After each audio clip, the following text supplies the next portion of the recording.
അങ്ങനെ big boss season 6 നിന്ന് എന്നേക്കുമായി പുറത്തു പോയിരിക്കുകയാണ് സായി. അപ്പോൾ ബിഗ് ബോസിൽ നിന്ന് സായി പുറത്തു പോയതിന് ശേഷം ബിഗ് ബോസിനകത്തെ കണ്ടസ്റ്റൻസിൽ പലർക്കും പല അഭിപ്രായങ്ങളാണ്. സായി ഇത് ചെയ്തതിനെക്കുറിച്ച് പലർക്കും പല അഭിപ്രായങ്ങളാണുള്ളത്.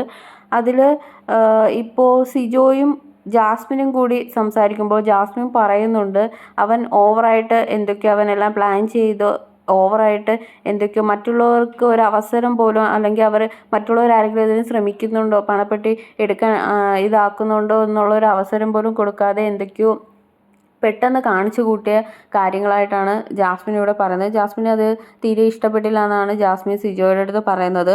അതുപോലെ തന്നെ ജാസ്മിൻ പറയുന്നുണ്ട്, സായി പറഞ്ഞു സായി പണത്തിന് വേണ്ടിയോ അല്ലെങ്കിൽ മറ്റ് കപ്പിന് വേണ്ടിയോ ഒന്നുമല്ല, സായിക്ക് അതിനോടൊന്നും ഒരു താല്പര്യവുമില്ല എന്ന രീതിയിൽ പറഞ്ഞിട്ട് പിന്നെ എന്തിനാണ് ഈ പണപ്പെട്ടി എടുത്തത്, പണത്തിനോട് താല്പര്യമില്ലെങ്കിൽ പിന്നെ ഇതെടുക്കേണ്ട കാര്യം എന്താണെന്നും ജാസ്മിൻ സിജുവായിട്ട് പറയുന്നുണ്ട്. പക്ഷേ സിജു തിരിച്ചും പറയുന്നുണ്ട്, ഞാൻ അവനെപ്പറ്റി എനിക്ക് അത്ര ഇതായിട്ട് പറയാനില്ല, പക്ഷേ ഞാൻ അവൻ്റെ അടുത്ത് പലപ്പോഴായിട്ട് പറഞ്ഞിരുന്നു, എല്ലാവർക്കും ഒരു ടൈം വേണം, ടൈം കൊടുക്കേണ്ടതായിരുന്നു എന്ന് തോന്നുന്നു.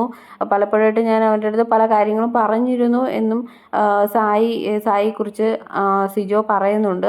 പക്ഷേ നമ്മളെല്ലാവരും കണ്ടതാണ്, ആർക്കും ഒരു ടൈം കൊടുക്കാതെ തന്നെയാണ് സായി അത് ചെയ്തത്.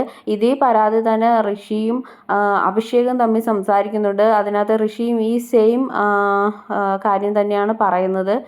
കാരണം ആർക്കും ഒരു ചാൻസ് കൊടുക്കാതെ അവനത് യൂസ് ചെയ്തു. ആ ഒരു ചാൻസ് മറ്റുള്ളവർക്ക് ആർക്കും ഒരു അവസരം കൊടുക്കാതെ യൂസ് ചെയ്തു എന്ന് ഋഷിയും സായിയെ കുറ്റപ്പെടുത്തിക്കൊണ്ട് സംസാരിക്കുന്നുണ്ട്. അതുകൊണ്ട് സായിയുടെ പ്രവൃത്തി ജാസ്മിനും അതേപോലെ തന്നെ കുറ്റപ്പെടുത്തി. ഓപ്പോസിറ്റ് നിൽക്കുന്ന മിക്ക ആൾക്കാരും ഇപ്പോൾ ഈ സായിയുടെ പ്രവൃത്തിയെപ്പറ്റി കുറ്റപ്പെടുത്തി സംസാരിച്ചുകൊണ്ടിരിക്കുകയാണ്.